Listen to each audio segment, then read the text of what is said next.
अस्सलामुअलैकुम dear students, welcome to my channel.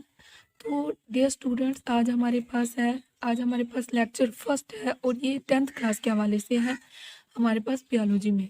ठीक है, आज हम स्टार्ट कर रहे हैं फर्स्ट चैप्टर और ये हमारे पास फर्स्ट लेक्चर होगा 10th क्लास बायोलॉजी के हवाले से। और उसके लिए हमारे पास सबसे पहला चैप्टर का नाम है गैसेस एक्सचेंज। चैप्टर का नाम है बेटा गैसेस एक्सचेंज। गैसेस एक्सचेंज का मतलब ये है कि गैसेस का मतलब होता है गैसें और एक्सचेंज मतलब तबादला। गैसों का तबादला क्या कहलाता है हमारे पास? Gases exchange. तो आज हम इसका पढ़ेंगे, इस गैसेस एक्सचेंज जो चैप्टर नंबर फर्स्ट है इसका हम पढ़ेंगे इंट्रोडक्शन। फिर मज़ीद इसके बाद फर्दर जो है आपके पास इंशाल्लाह लेक्चर्स वगैरह अपलोड कर दिए जाएंगे। तो आज हमारे पास सबसे पहले गैसेस एक्सचेंज का इंट्रोडक्शन कि आया गैसेस एक्सचेंज होती क्या है, यानी कि गैसों का तबादला जो हो रहा है वो किस तरह से होता है। तो taking oxygen and giving out of carbon dioxide, यानी कि ऑक्सीजन का लेना और कार्बन डाइऑक्साइड का बाहर, ऑक्सीजन का बॉडी के अंदर आना और कार्बन डाइऑक्साइड का बाहर जाना हमारे पास कहलाता है गैसेस एक्सचेंज। तो गैसेस एक्सचेंज जब हम पढ़ते हैं तो इसमें सबसे मेन प्रोसेस है, यानी कि जिसके ज़रिए होती है, उस प्रोसेस का नाम है सेलुलर रेस्पायरेशन। सेलुलर रेस्पायरेशन जो है ये क्या होता है हमारे पास? फॉर एग्जांपल जब हम खुराक वगैरह खाते हैं, ठीक है, खाना वगैरह खाते हैं, तो उस खुराक के अंदर, उस फूड के अंदर होती है सी बॉन्ड एच। ये बॉन्ड होता है हमारे पास खुराक के अंदर। ये जब टूटेगा, ब्रेक होगा, तो एनर्जी जो है वो रिलीज होगी, एनर्जी खारिज होगी। यही एनर्जी फिर एटीपी की एटीपी में क्या हो जाएगी? चेंज हो जाएगी। ये पूरा जो प्रोसेस हुआ कि हमने खुराक खाई, उसके अंदर ये सी एच बॉन्ड था जो कि टूटा, कार्बन जो एनर्जी है वो रिलीज हुई और फिर वही एनर्जी एटीपी में चेंज हो गई। इस पूरे प्रोसेस को हम कहते हैं सेलुलर रेस्पायरेशन। इस पूरे प्रोसेस को हम कहते हैं बच्चों सेलुलर रेस्पायरेशन। जैसे C H bond is in food, जो कि खुराक के अंदर मौजूद होता है, टूटता है, इज ब्रोकन बाय कंप्लीट। दो प्रोसेस है, ऑक्सीडेशन एंड रिडक्शन। इन दोनों प्रोसेस के थ्रू ये खुराक क्या होगी? टूटेगी और तब जाके एनर्जी जो है वो बनेगी और फिर वही एनर्जी एटीपी की जो है फॉर्म में चेंज हो जाएगी। यानी कि इसके अंदर हमने तीन बातें पढ़ी। एक तो पहले ये पढ़ी कि खुराक के अंदर सी एच बॉन्ड है, जो कि दूसरी बात जब ये टूटेगी किन दो प्रोसेस में, किन दो प्रोसेस के जरिए ये खुराक जो है ब्रेक होगी। एक ऑक्सीडेशन और दूसरा हमारे पास रिडक्शन।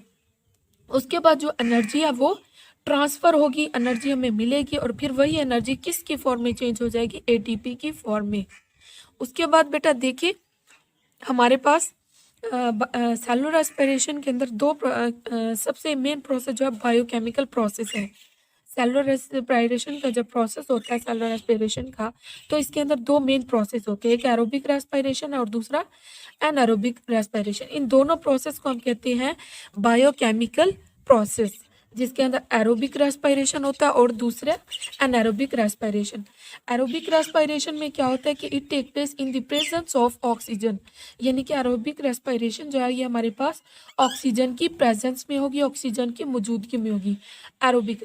जबकि देखा जाए एनारोबिक रेस्पिरेशन जो है ये होती है हमारे पास एब्सेंस ऑफ ऑक्सीजन में, यानी कि जब खुराक मौजूद नहीं होगी तो जो रेस्पिरेशन होगी, सॉरी, जब ऑक्सीजन मौजूद नहीं होगी तो जो रेस्पिरेशन हो रही होगी तो वो रेस्पिरेशन होगी हमारे पास एनारोबिक, यानी कि absence of O2 is called anaerobic respiration, जबकि presence of O2 is called aerobic respiration.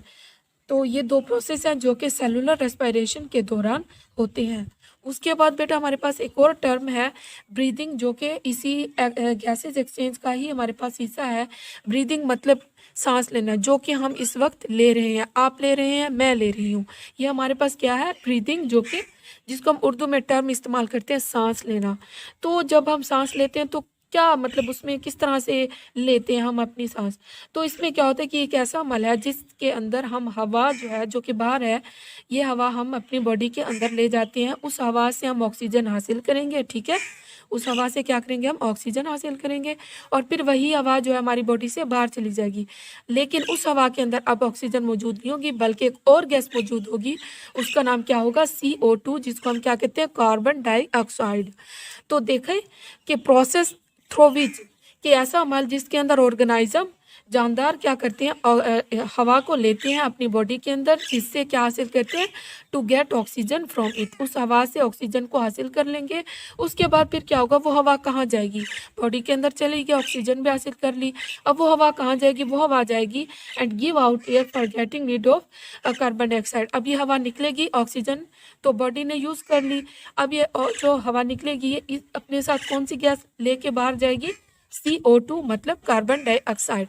मतलब कि कार्बन डाइऑक्साइड जो है ये पूरे प्रोसेस को हम क्या कहते हैं, ब्रीदिंग। यानी कि आम टर्म्स में देखा जाए कि जब हम इसकी डेफिनेशन ये होगी कि जब हम जब हम अपना एयर लेते हैं, उससे ऑक्सीजन हासिल करके और फिर वही हवा बाहर रिलीज कर देते हैं, और उस हवा के अंदर क्या होगी मौजूद, कार्बन डाइऑक्साइड। इनके जब लेंगे तो ऑक्सीजन को हासिल करने के बाद फिर वही हवा CO2 की मौजूदगी में बाहर निकल जाएगी। उसके बाद एक और लफ्ज लिखा हुआ है बेटा, एक और पॉइंट लिखा हुआ है कि organism need energy form of ATP।